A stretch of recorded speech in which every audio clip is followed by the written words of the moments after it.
Capítulo 3. Hannibal.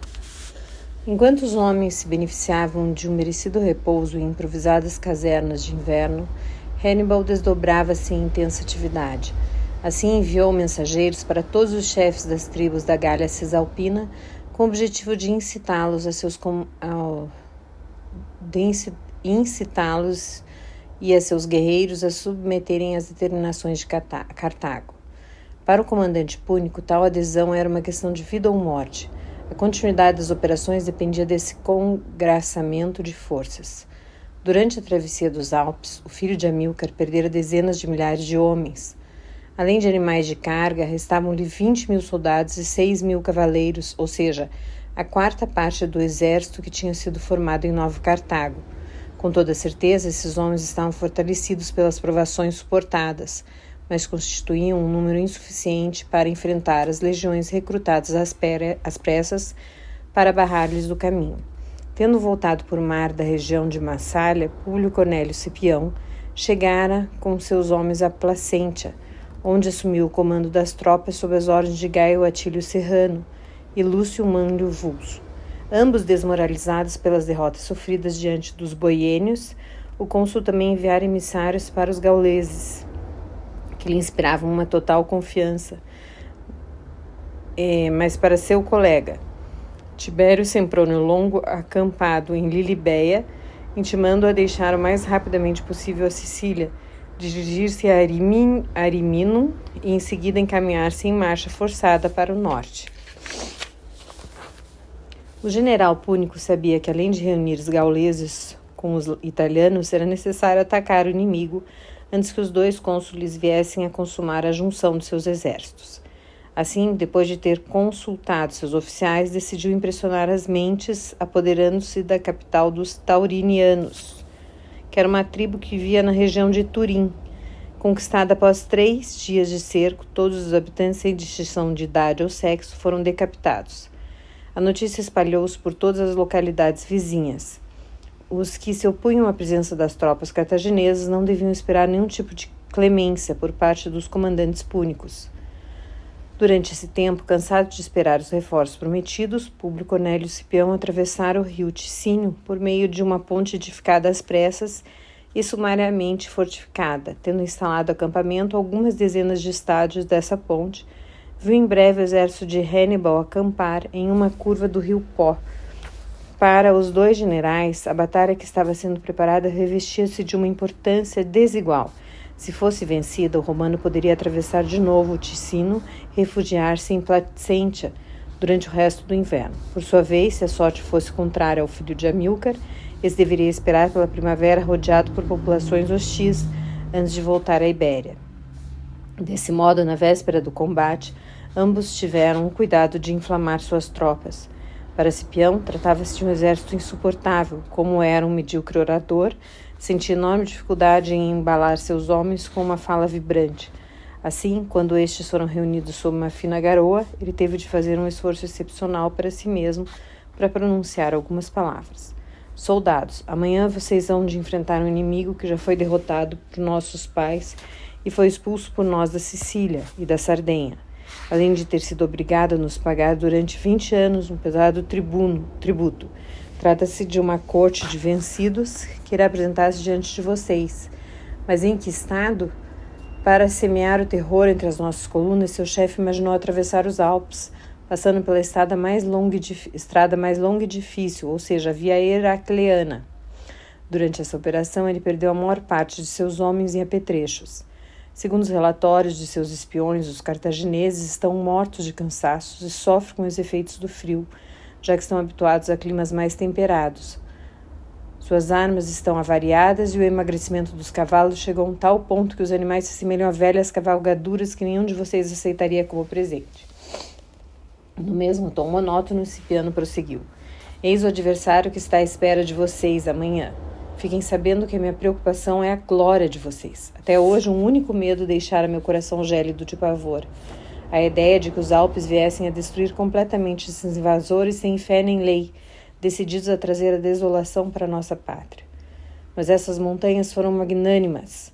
Pouparam uma pequena parcela de malditos cartagineses, oferecendo a vocês a possibilidade de esmagar os sobreviventes, de maneira que vossos valorosos combatentes voltem para seus lares cobertos de honras e despojos. Portanto, avaliem a oportunidade que lhes sorri. A salvação futura de Roma depende do ardor e da bravura de vocês. Daqui a várias gerações, no fórum, as pessoas continuarão a falar com admiração dos intrépidos legionários que definitivamente aniquilaram o pior inimigo da nossa cidade.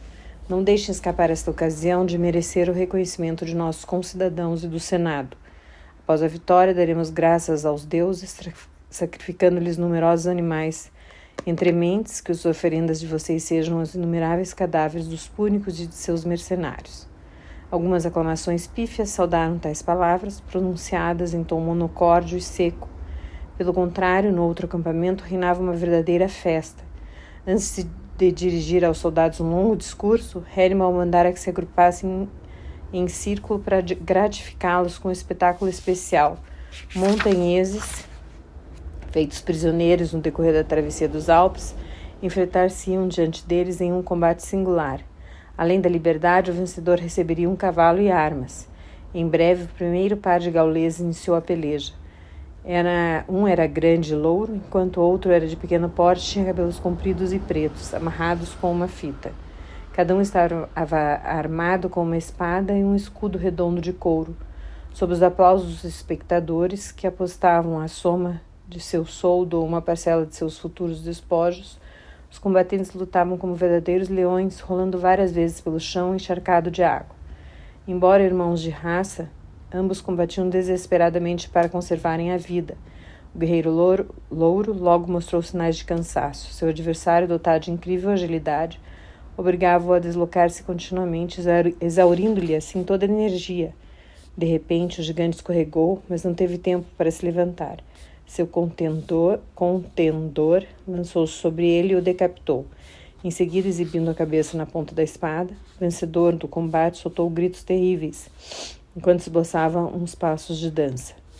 Depois que o filho de Amílcar lhe entregou, conforme fora combinado, uma cavalgadura ricamente ornamentada, uma verdadeira febre apoderou-se dos outros prisioneiros. Pularam para o centro da arena improvisada e se enfrentaram sem tréguas, até que uma centena de cadáveres ficaram espalhados pelo chão. Quanto à excitação de seus homens, atingiu o ápice. Hannibal levantou-se e, tendo conseguido silêncio com o sinal da mão, disse-lhes: Vocês julgam ter assistido a uma brincadeira. Realmente, esses cativos não lhe ofereceram um espetáculo, mas a própria imagem da presente condição de vocês. Com toda certeza, vocês não estão acorrentados com grilhões, como era o caso deles. Mas os Alpes e o rio Pó são os laços poderosos que acorrentam e colocam vocês à mercê dos romanos. Para se livrarem dessas amarras, a única opção que lhes resta é vencer ou morrer, como aconteceu com esses guerreiros gauleses. E elevando o tom da voz, Hannibal continuou: Vivendo no meio de vocês, há muitos anos sei que serão superiores a eles. Valorosos cartagineses e todos vocês, nossos aliados íberos e celtas. Pensem em uma só coisa. Quando a situação é tão desesperada que entre a vitória e a morte todas as pontes estão cortadas, é preciso vencer, ou então, se a fortuna permanecer indecisa, encontrar a salvação no combate e não na fuga. Se todos compartilharmos a mesma resolução, então a vitória será nossa. O desprezo pela morte é o melhor triunfo que os deuses deram aos homens para ganhar a guerra. E, assumindo um tom arrebatador, disse: Impregnem-se de tal desprezo para merecerem com maior honra o que em meu nome Cartago lhes oferece. Com efeito, seria injusto que a valentia de vocês não fosse recompensada como deve ser. No desfecho dessa guerra, cada um de vocês receberá terras na África, Ibéria ou Itália. A fim de que ninguém esqueça os altos feitos aqui realizados, suas terras serão exoneradas de impostos para sempre, de modo que a glória alcançada por vocês há de projetar-se sobre seus filhos e netos, que não serão importunados por nenhum fiscal do governo. Os estrangeiros que fazem parte de nossas tropas tornar-se-ão cidadãos da cidade de Ilissa, com todos os privilégios inerentes a essa situação. Minha cidade dará provas dessa generosidade também em relação aos escravos que estiverem com vocês. Além disso, em recompensa por seus sofrimentos, eles serão alforriados. No entanto, vocês não serão lesados, porque para cada um dos escravos libertados dessa forma, vocês serão autorizados a escolher 2 prisioneiros entre os milhares de cativos que haveremos de capturar. Senhor, clamou com veemência Mato, chefe líbio, não coloque em dúvida as suas palavras, porque o Senhor é um nobre e generoso. Mas quem nos garante que o Conselho dos 104 cumprirá essas promessas? Ainda não esquecemos a ingratidão do Senado cartaginês em relação aos mercenários por ocasião da guerra precedente. Compreendo sua desconfiança e estou feliz por você ter tido a coragem de formular a questão, que está na ponta da língua de muitos. Peço-lhes que tenha confiança em mim e, diante de meu cárter, Deus e meus antepassados, juro honrar esse compromisso. Como prova, tive a precaução de trazer um cordeiro e um pedaço de rocha arrancado dos Alpes. Se vocês não obtiverem o que lhes for devido, então que meu cárter me quebre a nuca, assim como eu vou esmagar a cabeça deste animal com esta pedra. Juntando o gesto à fala, filho de Amílcar ofereceu ao seu Deus o sacrifício anunciado. O sangue que verteu da cabeça do cordeiro escorria em finas gotas sobre a couraça dourada, enquanto os homens faziam círculos ao redor de Hannibal e Mato, e seu séquito transportavam em triunfo. Os gritos de alegria provenientes do acampamento cartaginês semearam terror entre os romanos. Assim, Públio Cornélio Cipião teve muita dificuldade em reunir sua infantaria e posicioná-la em ordem de batalha. Deixando para os oficiais o cuidado de restabelecer a calma, ele deslocou-se com a cavalaria e os jaculatores ao encontro do adversário. Jaculatores são lançadores de dardos ou soldados da infantaria ligeira que operavam na dianteira, em contato direto com o inimigo. Por sua vez, Hannibal tinha colocado no centro de seu exército a cavalaria pesada cartaginesa, ladeada por esquadrões númidas fornecidos por Sifax e Masinissa. Os soldados da infantaria romana esbarraram nessa massa compacta de combatentes e, na impossibilidade de lançar seus dardos, voltaram em desordem para as turmas, ou seja, os corredores existentes entre as unidades montadas de Cipião. Foi então que os númidas apareceram pela direita e pela esquerda da cavalaria romana, massacrando os lançadores de dardos. Em seguida, a desfilada atacaram pela retaguarda a mesma cavalaria que tinha sido obrigada a recuar. Rechaçada pela investida furiosa dos cartagineses, gravemente ferido por um golpe de lança, o cônsul ficou devendo sua salvação à intervenção do filho, o jovem Públio, de apenas 18 anos, que fora avisado por um escravo lígure de que o pai, se não fosse socorrido, corria o risco de ser feito prisioneiro. Com uma centena de homens, o adolescente derrubou as linhas inimigas e conseguiu tirar o genitor da armadilha que inexoravelmente estava se fechando sobre ele. Tão logo souberam que o cônsul estava são e salvo, os oficiais romanos deram ordem para que as trombetas fizessem ressoar o sinal de retirada. Aproveitando-se da escuridão da noite que caía nesse momento, as legiões apressaram-se a passar pela ponte fortificada, que foi imediatamente incendiada, e refugiaram-se na cidade de Placentia. Quanto a Hannibal, foi em seu encalço sem forçar a marcha, procurando um val que lhe permitisse atravessar o pó em condições e instalar seu acampamento, que bem depressa foi invadido por um grande número de chefes gauleses. Eles vieram oferecer-lhe seus serviços no momento em que a fortuna parecia estar voltada para o lado dos cartagineses. Em alguns dias, seu exército aumentou em milhares de homens. Hannibal escolheu para a sede de seu quartel-general o povoado de Clastidium, que hoje é Casteggio, cujas portas lhe foram abertas pelo comandante, um certo Dásio, originário de Brundisium, que é atual Brindisi. Até então ele tinha sido aliado dos romanos, mas sonhava ver seus compatriotas do sul da península libertados pelos púnicos do jugo da cidade de Rômulo e Remo. Para recompensá-lo, o filho de Amílcar deu-lhe ricos presentes e incorporou seus soldados ao exército púnico, garantindo-lhes que seriam tratados em pé de igualdade com seus novos companheiros de combate. E foi além, ofereceu um banquete em honra do chefe transfuga a fim de fazer amizade com ele. Estendido em suntuosos leitos de repouso, os dois homens conversaram até altas horas da noite. Nobre cartaginês, sinto-me feliz por estar daqui em diante a serviço de um general cujas façanhas lembram as de Alexandre. Permita-me, todavia, que eu lhe dê um conselho. Sou todo ouvidos. Até que o senhor tem procurado apoio entre os gauleses, porque eles lhe ofereceram seu serviço. Simplesmente, o senhor está enganado ao acreditar que eles são bons militares. Com toda a certeza, os gauleses são excelentes guerreiros, mas o combate não desperta seu interesse. Saiba que esses seres rudes têm um único sonho: saquear as colônias romanas. Sonham apenas com ouro e prata. Assim, não hão de aliar-se a quem se mostrar mais generoso. Fui informado de que no acampamento de Cipião, cujas tendas se encontravam ao lado das cabanas dos gauleses, esses surpreenderam os romanos durante o sono e cortaram-lhe a cabeça, em conformidade com seus costumes, indignos de qualquer homem respeitável. Daqui a pouco, nos postos avançados dos cartagineses, eles hão de exibir esses abomináveis presentes. O Senhor poderá revezar-lhes um bom acolhimento, mas fique desconfiado, porque eles seriam capazes de infligir o mesmo suplício a seus homens. Mas por enquanto são meus únicos aliados. Eis aí seu erro. Se o Senhor insistir em ficar no norte da Itália, seus verdadeiros amigos situam-se mais ao sul, na Lucânia, Campânia e Brutium, que é a atual Calábria. Aí se encontram as antigas cidades fundadas outrora pelos gregos e pelos povos italiotas, que gemiam sob o jugo de Roma. Essa servidão é tanto mais intolerável por serem seus dominadores serem seres grosseiros e incultos, enquanto eles têm dado às suas pátrias dezenas de poetas, filósofos, cientistas e artistas. Além disso, eles lembram-se da maneira como os compatriotas foram tratados pelos cartagineses quando estes eram os senhores da Sicília. Suas tradições e deuses foram respeitados, tendo sido autorizados a conservar suas instituições e magistrados. Estou persuadido de que, desde a chegada do Senhor a Campânia ou Lucânia, nossas cidades se sublevarão e expulsarão, como eu fiz, as guarnições romanas, objeto de execração geral. Seu plano é audacioso e merece reflexão. Você há de compreender que eu não posso dar-lhe uma resposta imediata. Longe de mim semelhante exigência. Todavia, a fim de ajudá-lo, permita-me que lhe ofereça um presente na pessoa de uma jovem, Helena, amiga de minha esposa. Ela sonha travar conhecimento com o senhor, como oriunda de uma das mais ilustres famílias gregas de Tarento, com certeza sentir-se-á honrada em tornar-se sua companheira. O senhor é um homem vigoroso e, mesmo sendo casado com Emilce, conforme me disseram, não convém à sua grandeza passar a noite nas mais amargas das solidões. Vou retirar-me e deixá-lo sozinho com ela. Amanhã, seu sorriso comprovar-me-á que meu presente não lhe terá sido totalmente desagradável.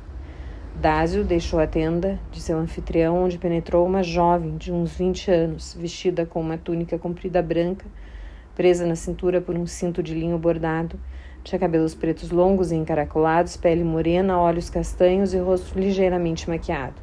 Em suas orelhas estavam dependurados pesados brincos finamente trabalhados, braceletes de ouro e prata cingiam seus braços.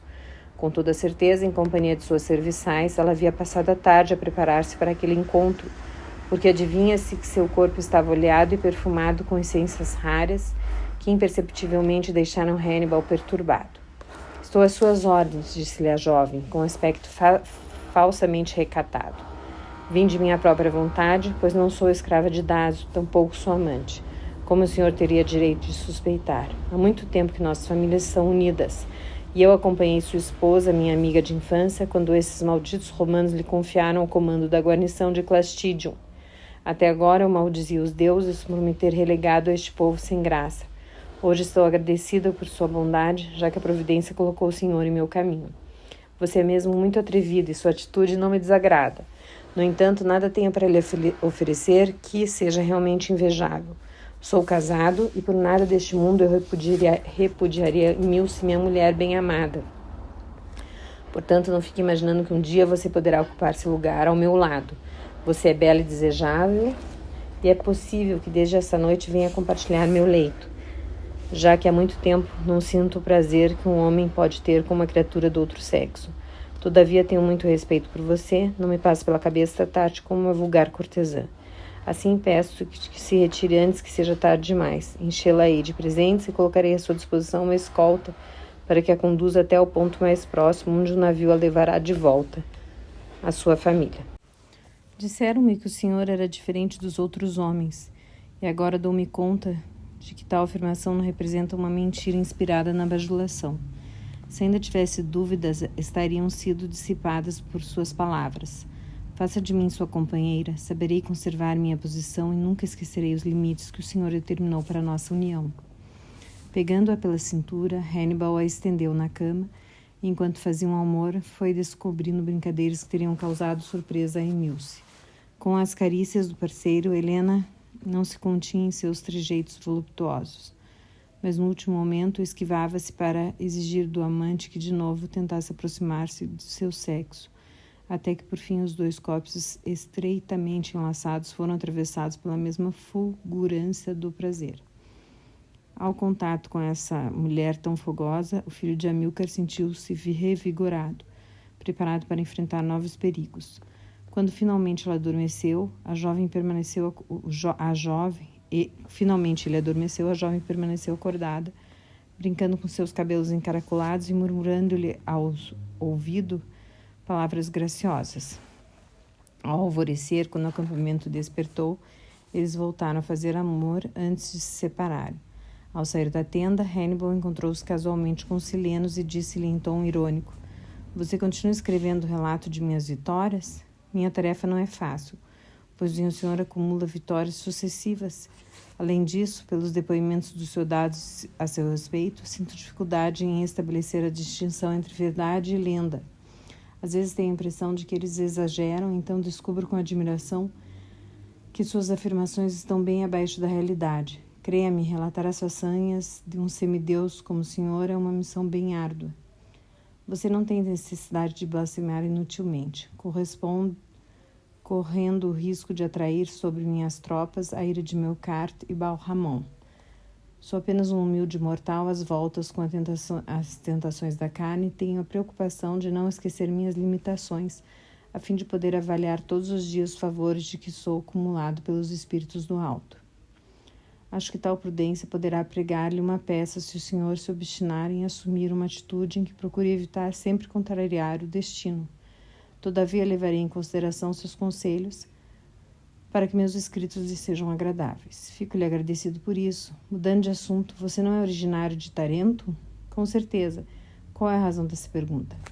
Em minha tenda encontra-se uma jovem chamada Helena. Daqui em diante ela será minha companheira. Pelo que me disseram, é sua compatriota. Nesse caso, você fica encarregado de sua guarda e deverá acompanhá-la durante o dia. Espero que você seja capaz de satisfazer-lhe até o menor dos desejos. Hei de conformar-me às suas ordens e estou seguro de que ela irá me contar algumas das proezas do Senhor que têm permanecido desconhecidas dos seus homens. Você está com sorte por ter sido recomendado por meu preceptor. Se não fosse esse o caso, eu puniria sua insolência. O senhor não faria nada disso, porque sou o único que lhe fala com toda franqueza. Ora, minha atitude ajuda-o a se descontrair. Seus auxiliares e toda a revoada de chefes gauleses que o rodeiam calculam a mais insignificante de suas falas com a esperança de conseguir os favores do senhor e evitar provocar sua cólera. Mesmo que lhe pareçam rudes, minhas palavras são sinceras. Além disso, sempre que o senhor solicitou minha opinião, acho que nunca se lamentou por ter tomado tal iniciativa, porque sabe que procuro falar sempre linguagem da retidão e da verdade. Sou feliz por saber que finalmente o senhor tem ao seu lado uma companheira e sinto orgulho pelo fato de que ela seja uma das minhas compatriotas. Não é bom para que um general de sua envergadura esteja condenado à solidão.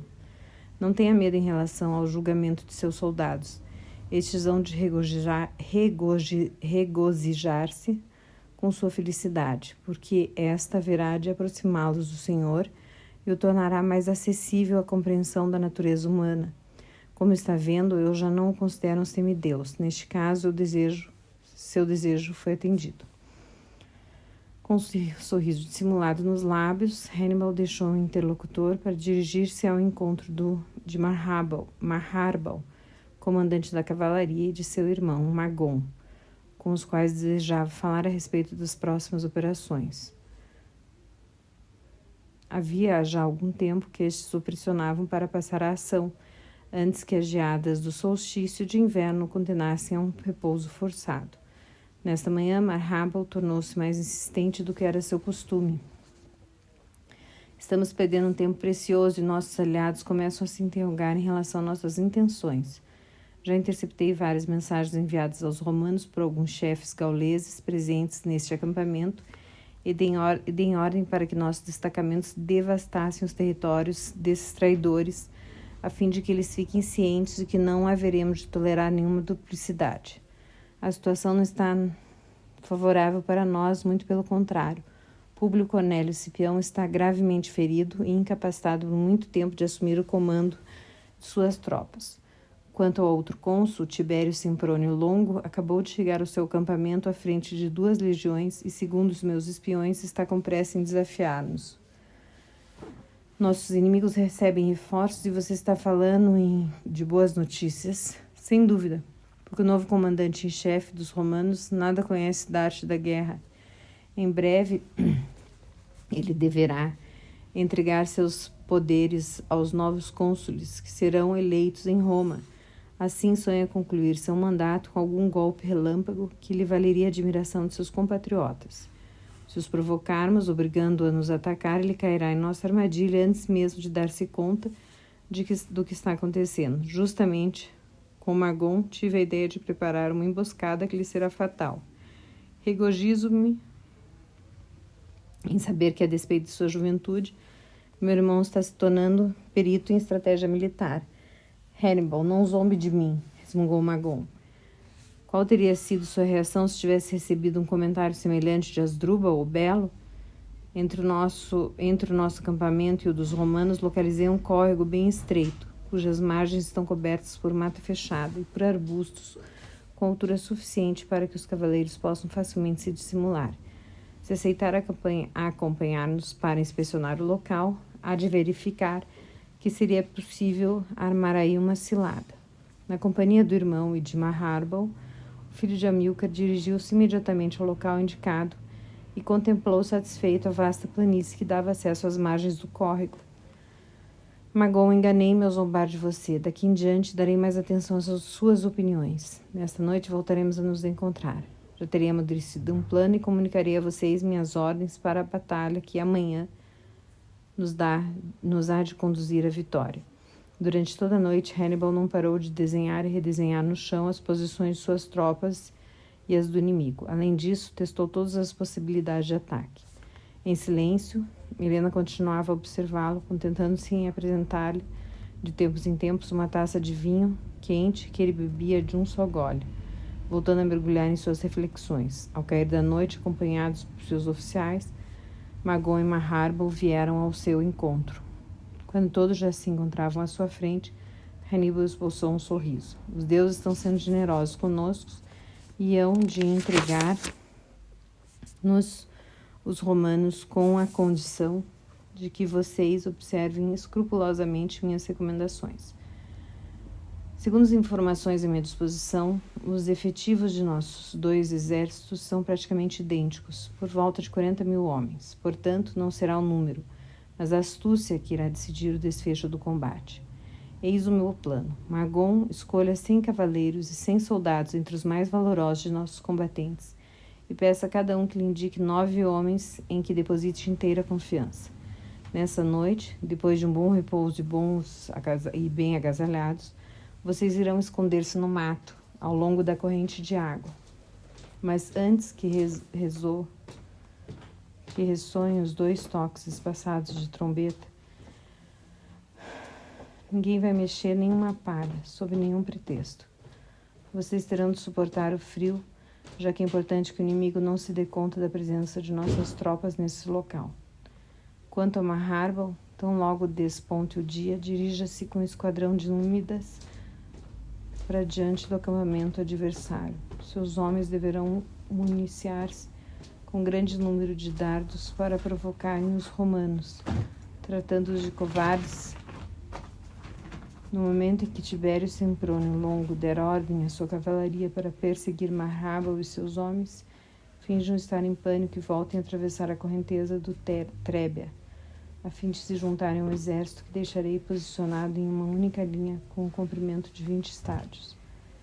E todo empevecido, dirigindo-se aos oficiais, Hannibal continuou.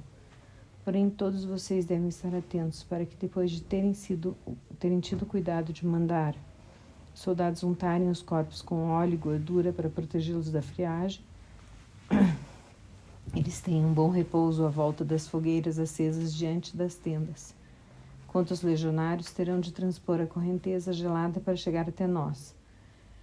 Além disso, estou relativamente seguro da estupidez do cônsul pela fuga dos Númidas. Ficará persuadido de que estaremos em debandada. Então irá ordenar a seus homens, apenas acordados, e com a barriga vazia que se põe em movimento. Portanto, é fundamental que cada um de vocês execute em silêncio minhas ordens. Abstenhamos-nos de perturbar a última noite na terra desses malditos romanos. Nenhum só deverá escapar dessa armadilha. Ao alvorecer, Hannibal soltou um suspiro de alívio e deu graças a Melkart. As condições climáticas eram catastróficas. Durante a noite, a temperatura caíra brutalmente e uma chuva de neve fundida encharcava o campo de batalha, fazendo tiritar de frio tanto os cavalos como os escravos, que estavam ocupados em untar os soldados com gordura e óleo.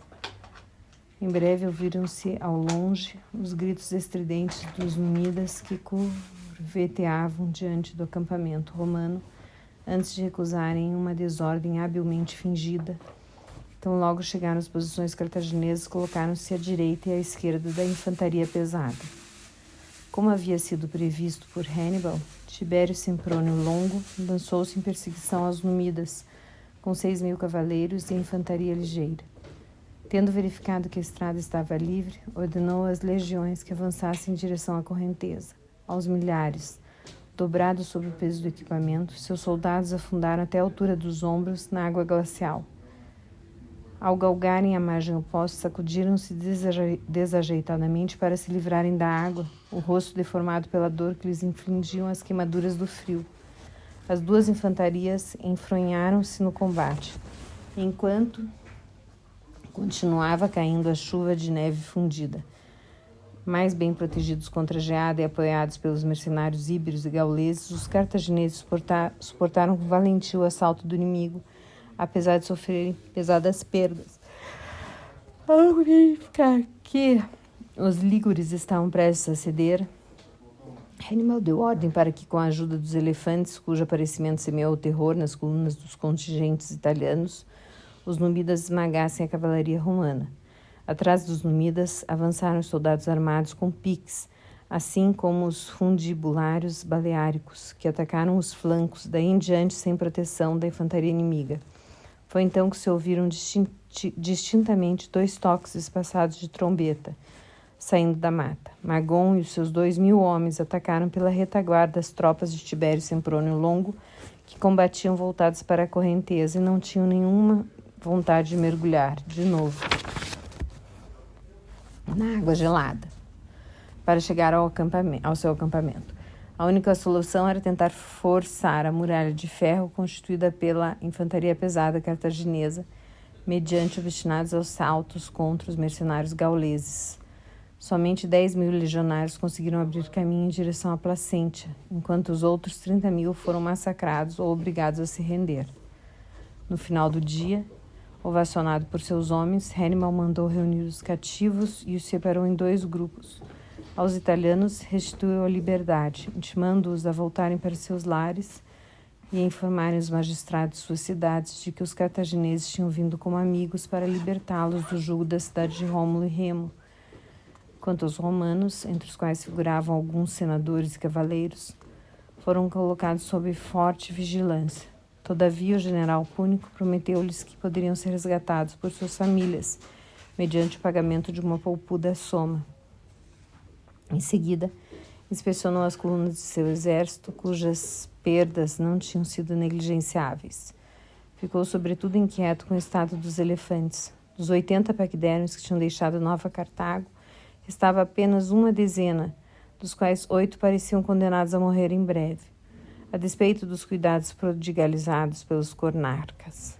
Nessas condições, pareceu-lhe perigoso lançar-se em perseguição a Tibério Semprônio Longo. Ele contentou-se em ocupar o acampamento romano, mais confortável do que o cartaginês, para permitir que seus homens descansassem e reconstituíssem suas forças. 10 dias depois, sob a neve, dirigiu-se para uma das principais cidades dos boiênios, Mutina, onde se instalou para passar o inverno. Daí em diante, os dias se tornam curtos demais para empreender operações importantes. Além disso, seus intendentes o tinham advertido de que eram escassas as reservas de grãos e forragem. Portanto, a contragosto, foi obrigado a aceitar uma inação custosa de suportar e não isenta de perigos. O primeiro perigo referia-se ao fato de que Roma se beneficiava de uma espécie de trégua preciosa a fim de restituir suas legiões. Sob as ordens dos 2 novos cônsules, Quineu Servilio Gemino, patrício imbuído de sua superioridade, e Caio Flamínio Nepos, antigo tribuno da plebe, reputado por seu espírito ímpio, obrigados a unir seus esforços, eles tinham conseguido recrutar 100.000 homens, distribuídos em 11 legiões. 2 foram encaminhadas para Ariminum e outras 2 para Retium, que é atual Arezzo, com o objetivo de bloquear pela Etrúria e pelos Apeninos a marcha de Hannibal sobre Roma. O segundo perigo vinha dos gauleses, que se revelavam aliados incômodos e inconstantes. Seus comandantes queixavam-se de que, por ocasião da batalha de Trébia, o general púnico havia deliberadamente sacrificado os lígures e boiênios para conservar intactos os contingentes cartagineses. Habilmente manipulados por espiões romanos, eles entraram em contato com novos cônsules para saber em que condições seus serviços seriam aceitos por Roma.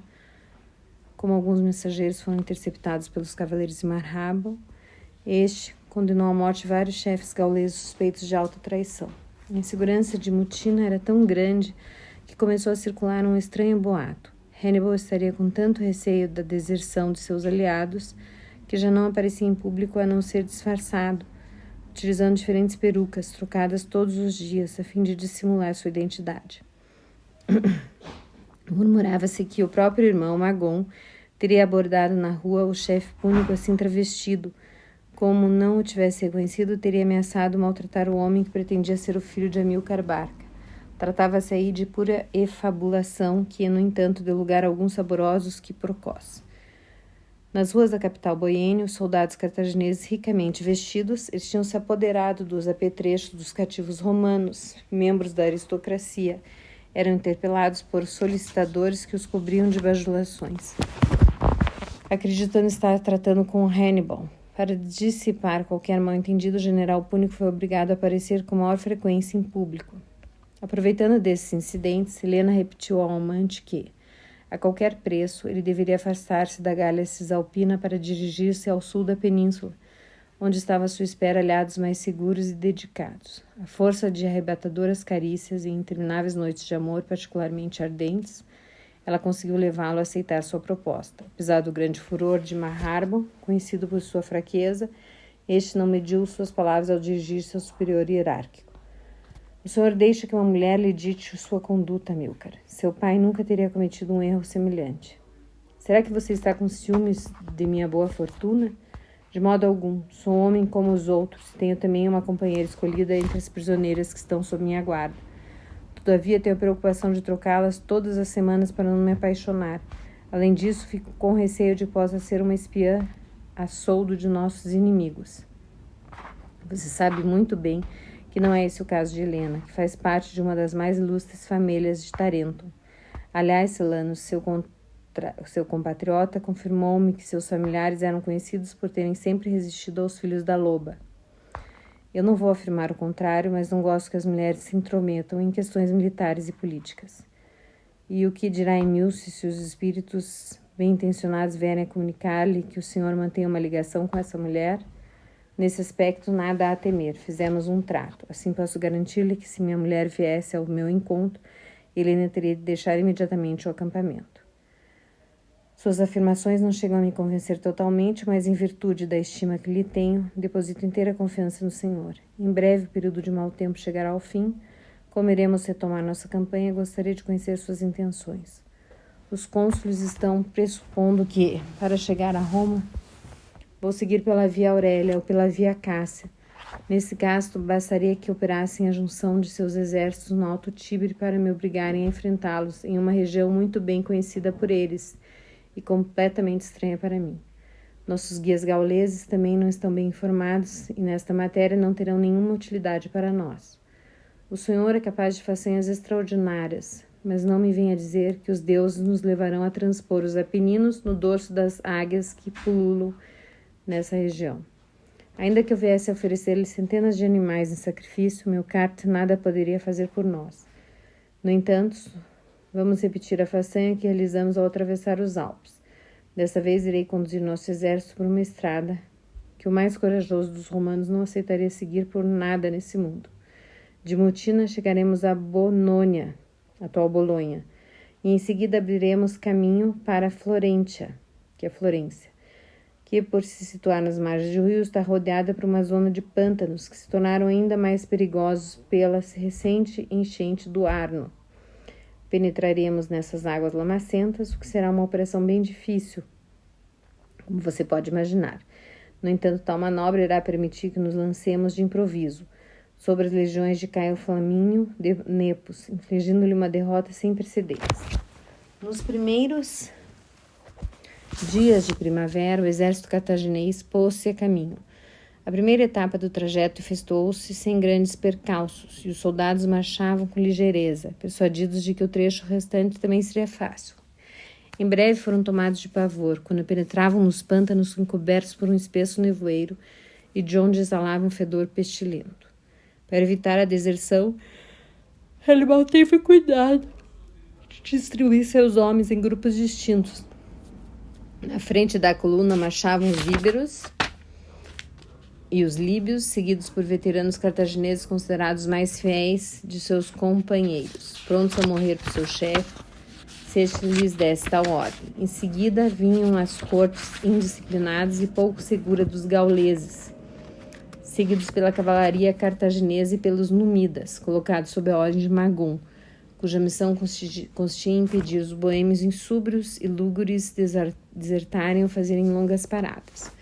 Durante 4 dias e 3 noites, o exército abriu caminho na lama. Não havia a mínima possibilidade de dormir, nem que fosse por algumas horas.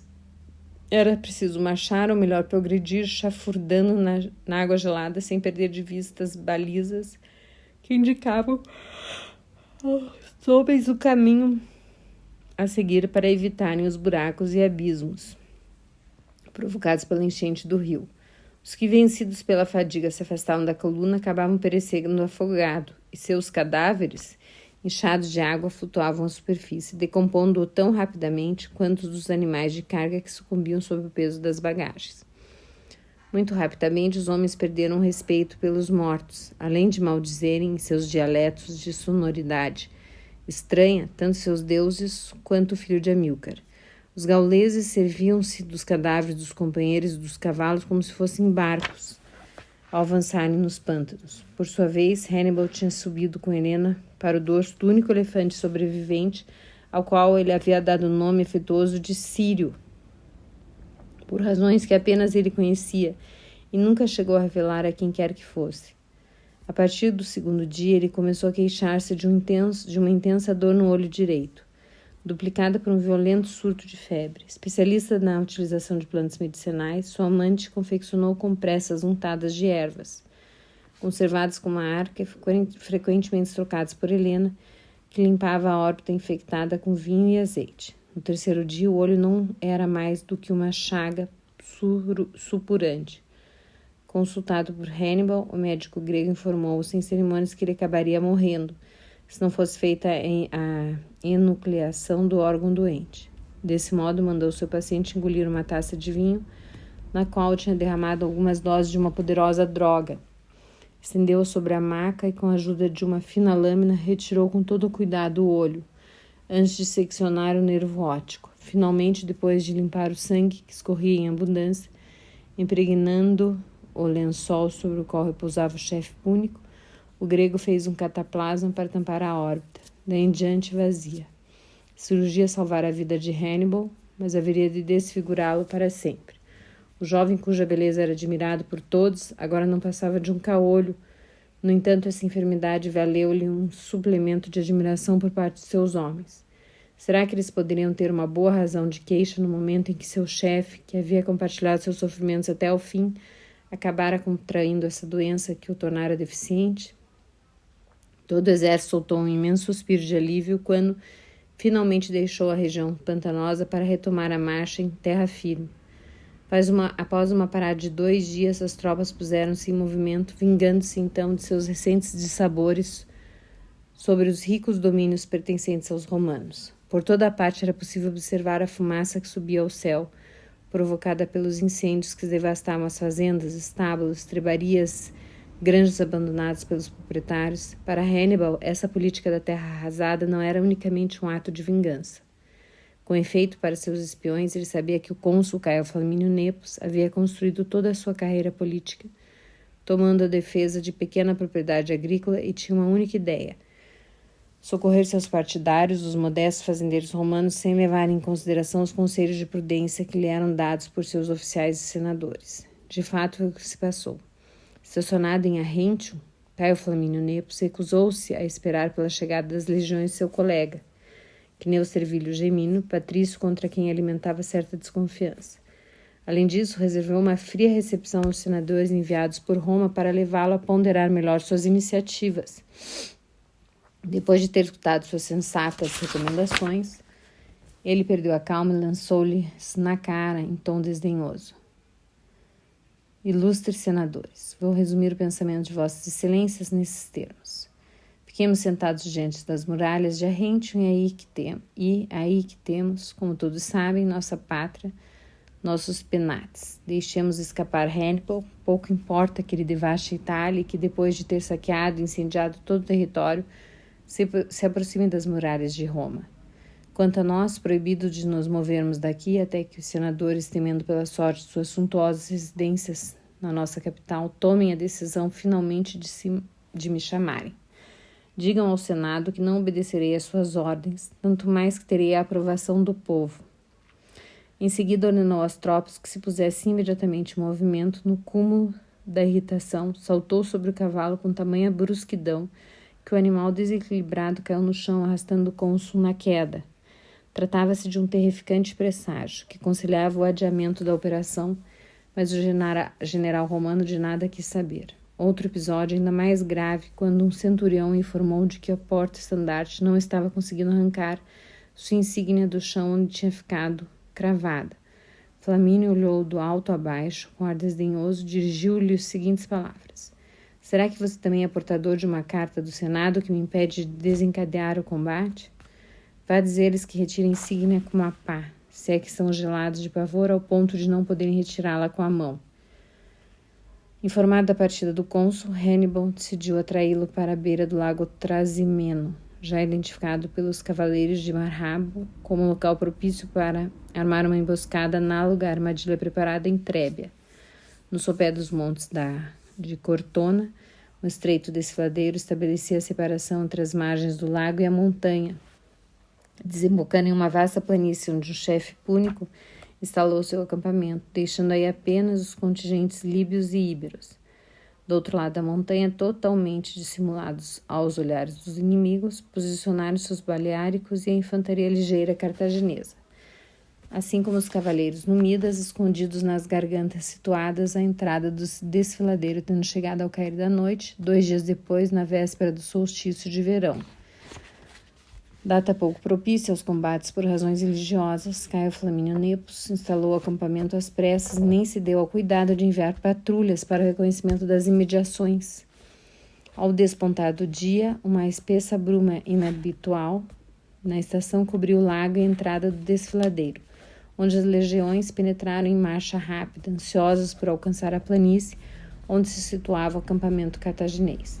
Foi então que Hannibal ordenou a seus homens escondidos no alto das encostas e nas gargantas próximas do começo do desfiladeiro que se lançassem sobre o inimigo.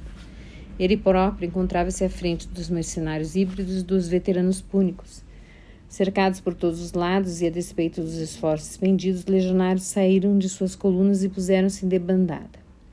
Manifestando provas de uma coragem que compensava sua falta de inteligência, Cônsul tentou reunir os fugitivos e exortou-os a lutarem como leões, dizendo-lhes: Vocês não conseguirão sair dessa situação com promessas e súplicas aos deuses. Vocês precisam de firmeza e coragem. A espada na mão de vocês há de abrir caminho no meio de nossos inimigos. Na maior parte das vezes, quanto menos medo se tem, menor é o perigo que se corre. Durante quase 3 horas, os adversários enfrentaram-se em uma luta sem compaixão.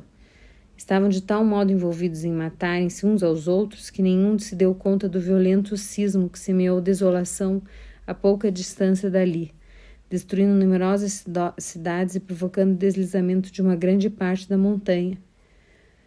Caio Flamínio Nepos estava por toda parte e era facilmente reconhecível por sua couraça de gala e por seu manto de comandante. Entre os comandantes gauleses que lutavam contra ele, figuravam guerreiros insúbrios, cujas aldeias, poucos anos antes, haviam sido cruelmente devastadas pelo cônsul, que passara as populações ao fio da espada.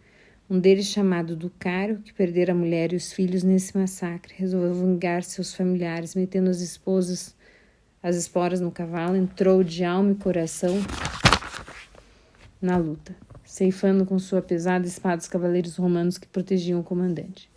Tendo chegado bem perto do cônsul, voltou-se para os companheiros e bradou: Eis o homem que destruiu nosso exército, devastou nossos campos e cidades. Vou imolá-lo em memória dos compatriotas. Juntando o gesto à palavra, transpassou o peito do cônsul com sua lança, decapitou-o, soltando um urro terrificante, foi ao encontro dos irmãos de armas. A morte de Caio Flamínio Nepos provocou a debandada dos romanos. Uns tentaram escapar às encostas da montanha, mas deslizavam nos precipícios ou eram derrubados com a cabeça esmagada pelas balas de argila lançadas com uma incrível destreza pelos fundibulários baleáricos.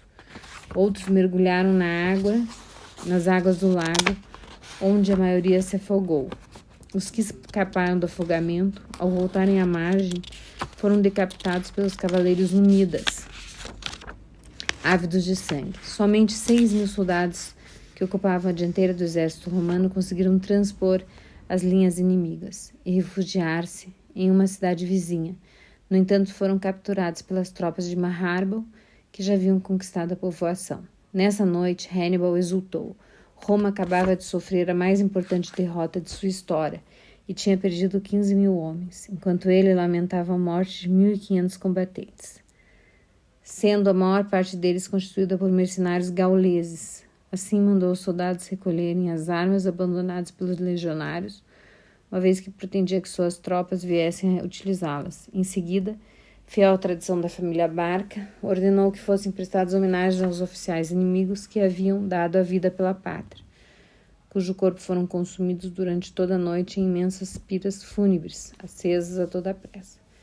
Em Roma, ao anunciar a derrota das legiões na batalha travada nas margens do lago Trasimeno, o pretor Marco Pompônio Mato confirmou também a morte do cônsul Caio Flamínio Nepos, em companhia de milhares de seus homens. Por uma singular ironia do destino, tal anúncio estava sendo feito do alto dos rostros, as colunas erguidas outrora com os porões dos navios capturados aos cartagineses, por ocasião de uma batalha ao largo das costas sicilianas. A consternação e o luto abateram-se sobre a cidade.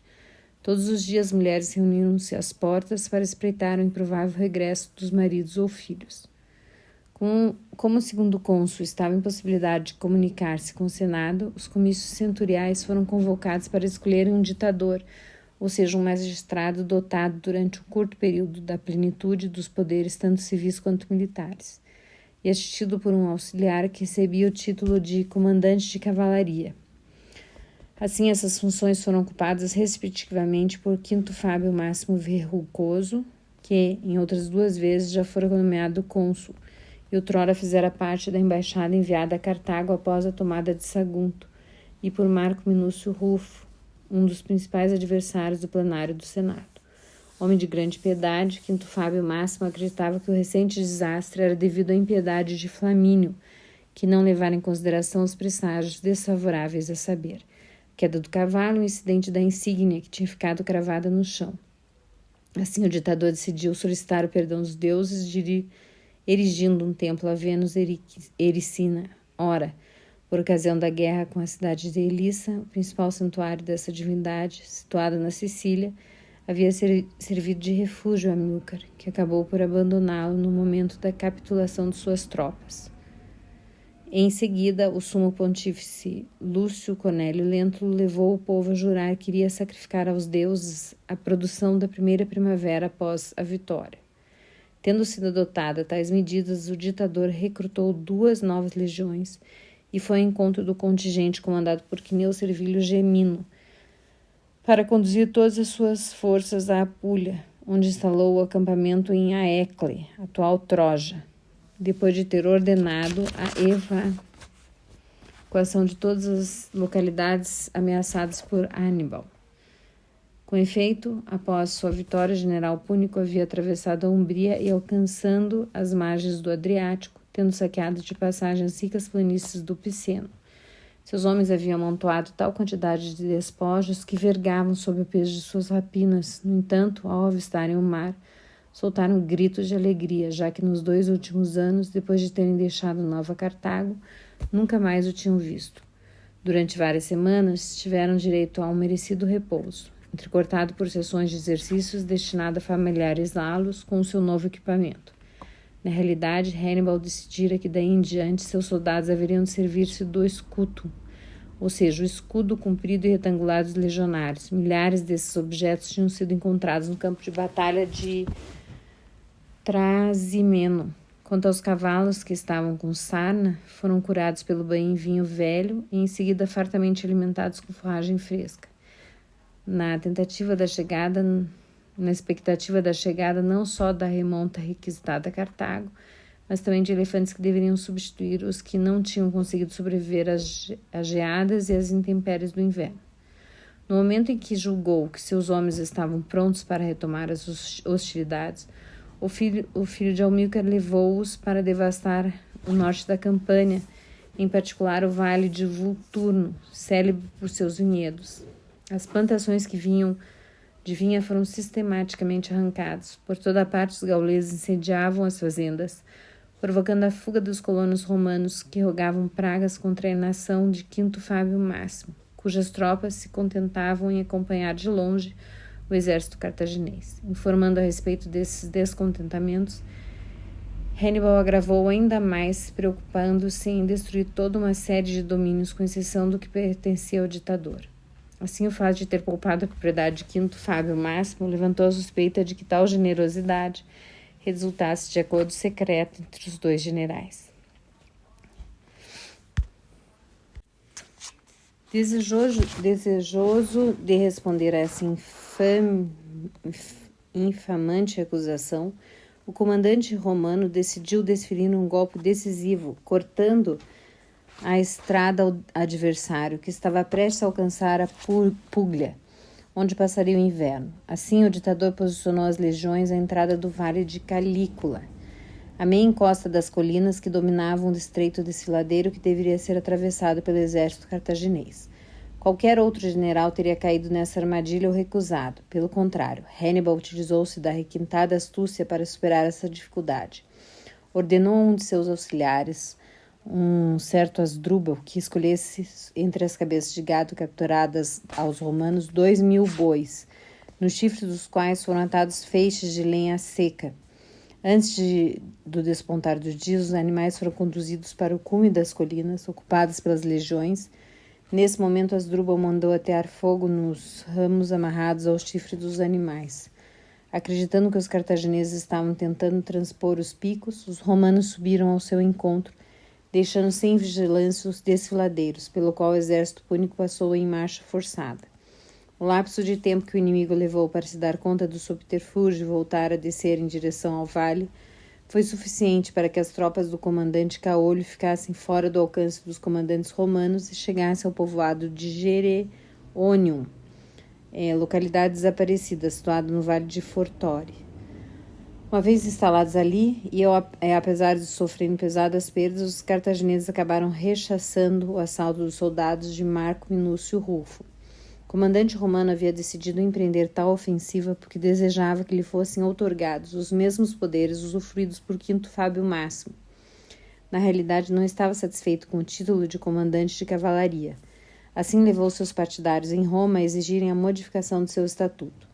Por sua vez, os adversários acreditaram que, ao elegerem Marco Atílio Régulo, um dos filhos do cônsul feito prisioneiro às portas de Cartago, como cônsul subrogado, em substituição ao defunto Caio Flamínio Nepos, iriam neutralizar suas ambições. Acontece que tal manobra não foi suficiente para acalmar o descontentamento da plebe, que por plebiscito mandou ratificar a nomeação de Marco Minúcio Rufo como segundo ditador.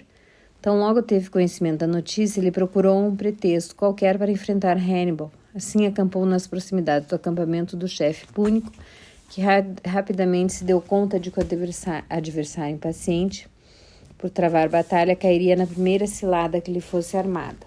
Tendo identificado uma colina situada a meio caminho entre suas posições e as do antigo comandante da cavalaria, o general Púnico mandou que o local fosse ocupado por algum destacamento numida. Sob as ordens de Magon, seu irmão, propositalmente, o número de combatentes era reduzido, para que Marco Minúcio Rufo ficasse persuadido de que poderia derrotá-los facilmente. Foi um palpite feliz, porque o comandante romano saiu às pressas de seu acampamento para se lançar ao assalto da colina. Ora, durante a noite que precedeu a batalha, Hannibal havia dissimulado em cavernas e grutas das redondezas 5.000 soldados e 500 cavaleiros, tendo deixado o inimigo se espalhar pelo vale. Os cartagineses o atacaram pela retaguarda, quando estes começaram a escalar as encostas ocupadas pelos numidas. O general romano ficou devendo sua salvação à rápida chegada das tropas de Quinto Fábio Máximo, que lhe permitiram bater em retirada, embora tenha deixado centenas de mortos no campo de batalha, constrangido. Marco Minúcio Rufo reconheceu seu erro e, por se julgar indigno de exercer as funções de ditador, enviou um mensageiro ao Senado com pedido de renúncia de seu cargo. Entretanto, essa sensata resolução não teve nenhuma influência na eleição dos 2 novos cônsules para o ano seguinte. A plebe votou maciçamente em Caio Terêncio Varrão, um dos adversários mais ferrenhos de Quinto Fábio Máximo, enquanto o patriciado teve dificuldades em eleger como segundo cônsul um dos seus, Lúcio Emílio Paulo, reputado por sua prudência e moderação. Na cidade de Rômulo Remo, duramente atingida pelas derrotas dos 2 anos precedentes, as pessoas preparavam-se com grande azáfama para a desforra. Foram recrutadas 8 novas legiões e seus efetivos ganharam reforços, passando de 4 para 5.000 soldados, assim como de 300 para 500 cavaleiros. E os aliados italianos forneceram um contingente idêntico de infantaria e o dobro de cavaleiros. Assim foram mobilizados 80.000 homens, enquanto as tropas à disposição de Hannibal atingiam apenas metade desse contingente. Extraordinário fervor patriótico devia ser a Raia Miúda, que era partidária da guerra sem limites e estava convencida da duplicidade dos senadores, acusados de terem convidado o chefe Púnico a devastar a Itália, e desse modo acabar com as aspirações da plebe, que exigia mais liberdade e mais poder. Por ocasião da campanha eleitoral, Caio Terêncio Varrão não tinha sido o último a encampar esse boato, o que não simplificava as relações com Lúcio Emílio Paulo, seu colega do patriciado. Como os 2 cônsules haviam reunido todas as legiões em um único exército, tiveram de se dobrar em uma singularidade jurídica carregada de consequências em tempo de paz. O conjunto das legiões era comandada por um ou por outro, alternadamente durante um mês. Desta vez, a alternância passou a ser diária.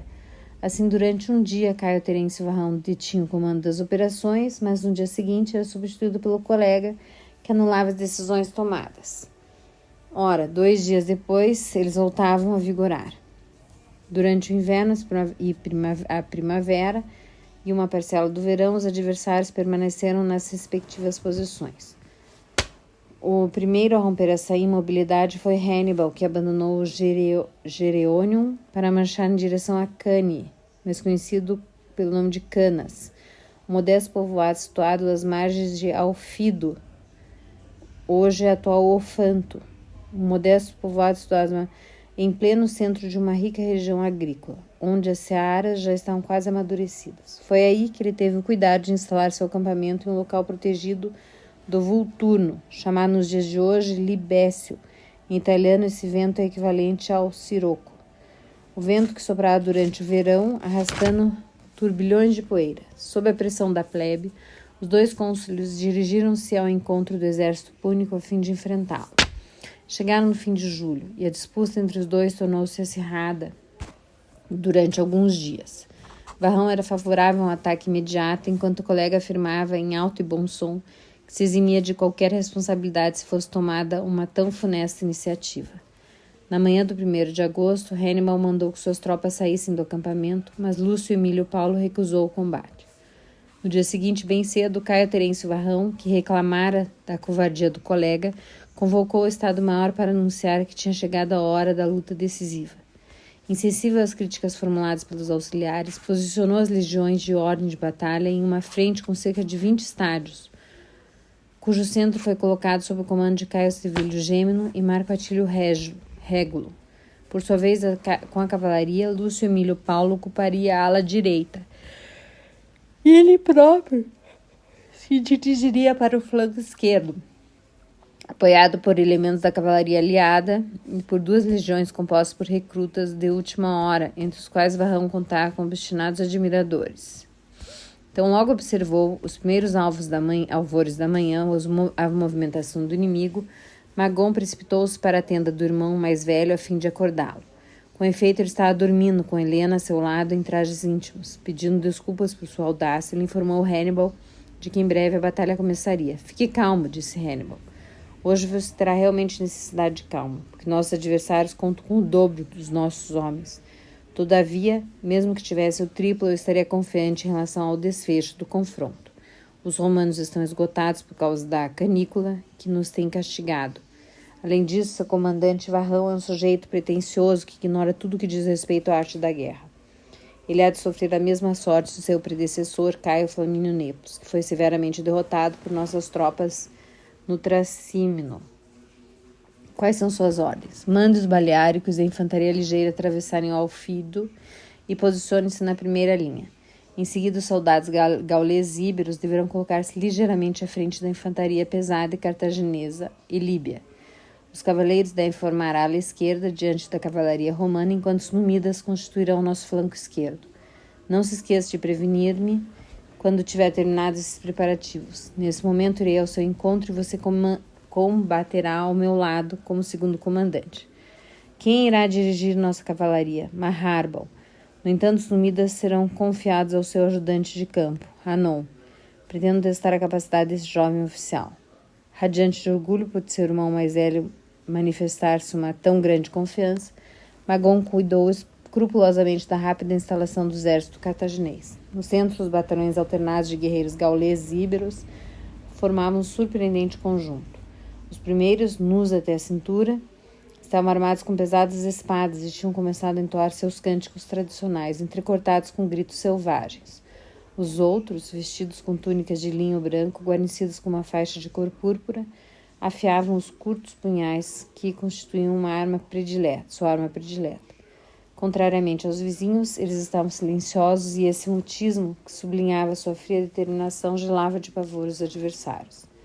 A manhã mal tinha despontado e o calor já era abrasador. A cavalaria íbera e gaulesa abria as hostilidades, lançando-se furiosamente sobre os romanos e obrigando-os a recuarem imperceptivelmente. Na sequência, registrou-se uma confusão. Comprimidos uns contra os outros e impedidos de manobrar, os combatentes agarravam-se à túnica dos inimigos, procurando derrubá-los das montarias, que levantavam uma nuvem de poeira, tornando o ar irrespirável. Era possível ouvir o estridente relinchar dos cavalos feridos de morte, cujos cascos raspavam no chão já avermelhado pelo sangue dos homens e animais. Vendo sua cavalaria em dificuldade, Varrão fez sinal às legiões para avançarem. Já não suportando o calor escaldante, os soldados lançaram-se com passo apressado sobre as colunas pouco espessas da infantaria, formada por íberos e gauleses, por não aguentarem a pressão, sendo obrigados a recusar. Pensando que a vitória já lhe estava sorrindo, o cônsul ordenou que seus homens que prosseguissem o avanço, de tal modo que acabaram ficando separados do resto dos exércitos entalados de um lado e do outro pelas colunas da infantaria pesada cartaginesa, que operou um movimento de 180 graus.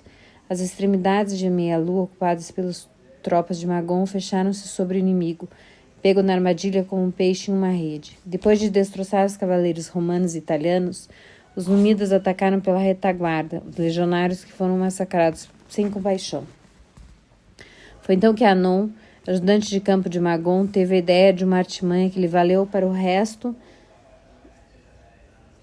da guerra o encarniçado ódio dos adversários. Ele ordenou que 500 de seus cavaleiros fingissem ter entrado em pânico e, apresentando-se diante das linhas romanas, aparentassem estar se rendendo, lançando-se aos pés dos legionários seus escudos e dardos. Assim agindo, eles foram conduzidos para a retaguarda, onde se mantiveram tão silenciosos que os romanos decidiram deixá-los sem vigilância.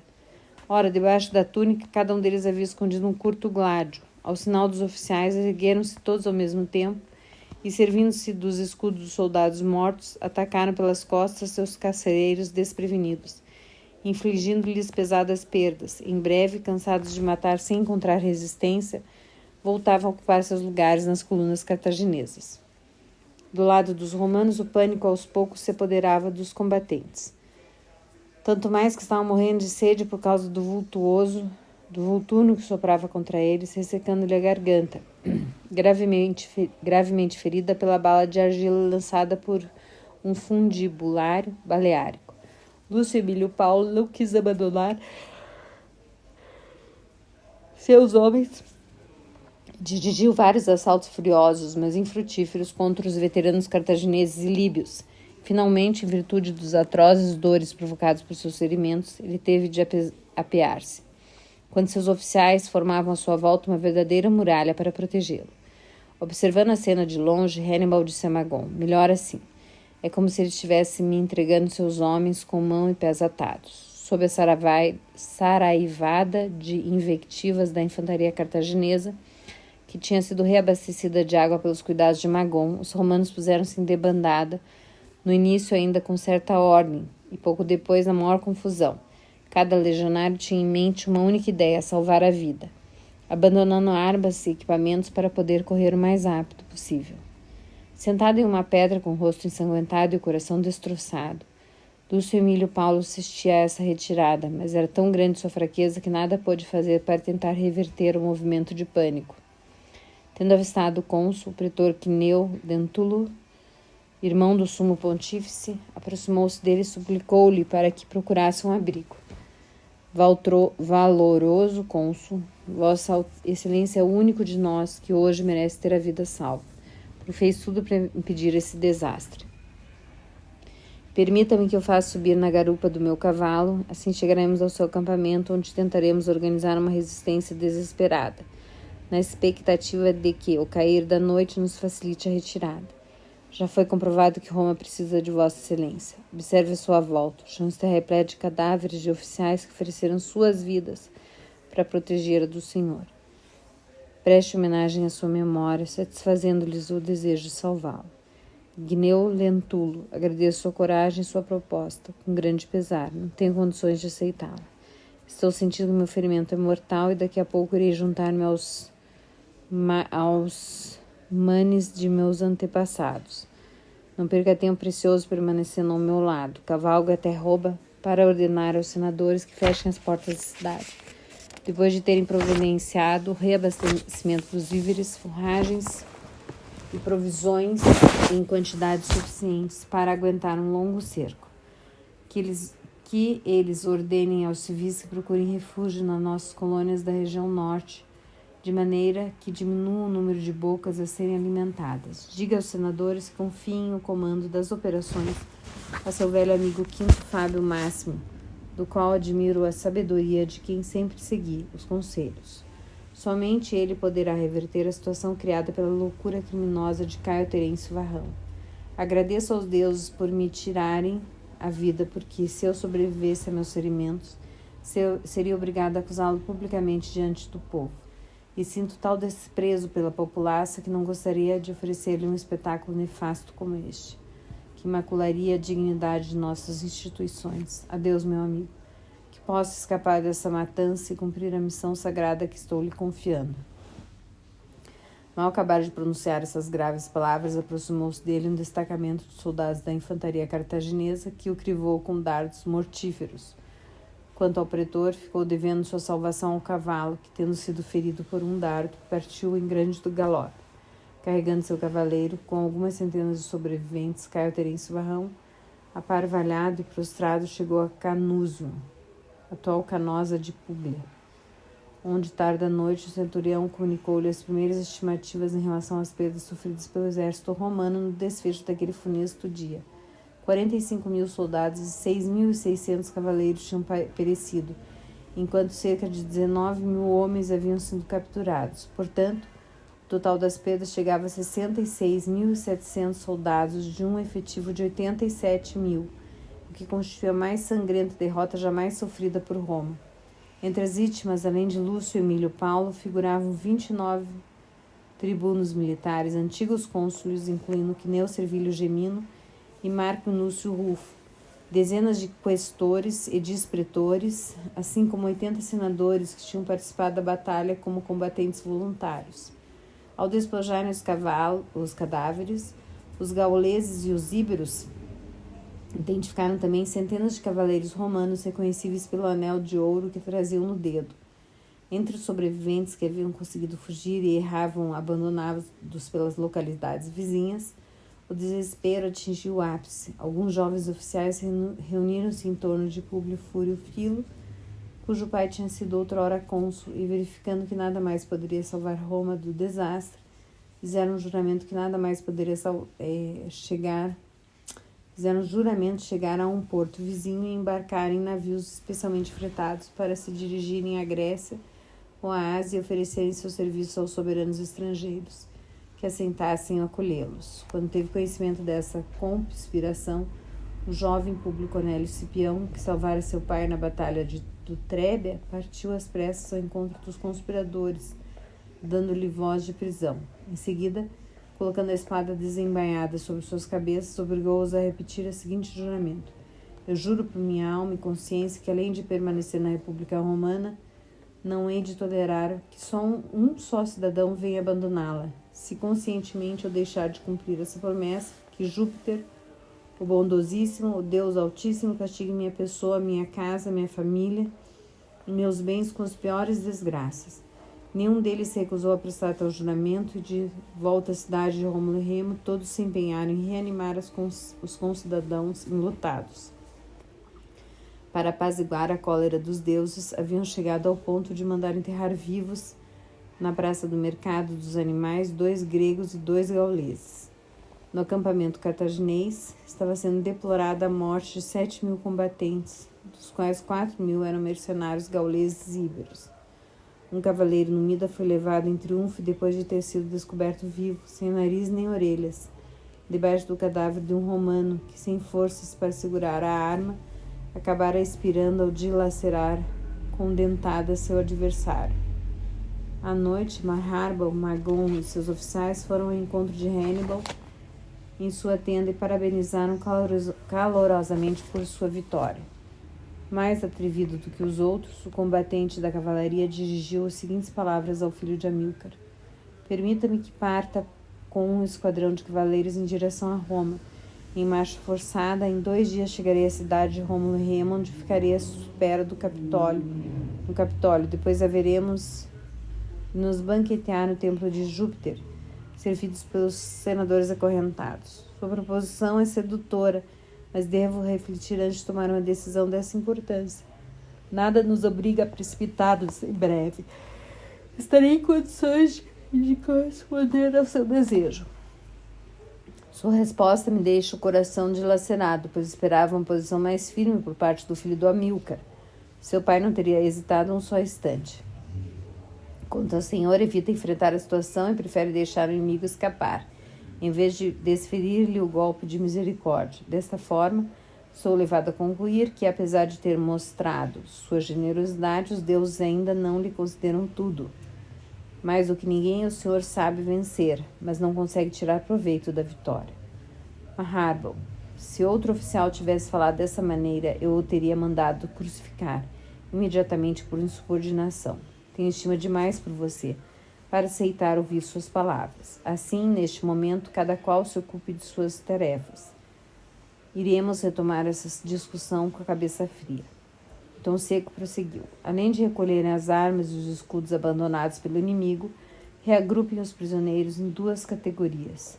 De um lado os italianos e do outro os romanos. Para os primeiros será concedida a liberdade com a condição de assumirem o compromisso de renunciar e fazer-nos guerra. Quanto aos outros, devem escolher delegados que serão acompanhados por um embaixador a Roma, a fim de negociarem a enorme quantia que será exigida às famílias como resgate. Digam-lhes que amanhã irei dirigir-lhes a palavra, onde ficar surpreso com minha mansidão. Agora deixe-me em paz. Preciso descansar e dar graça a meu caro pela felicidade com que me cumulou nesse dia. Que ficará famoso nos anais de Cartago, porque de uma só vez apaga todas as humilhações sofridas há muitos anos pela nossa pátria. Fim do capítulo 3.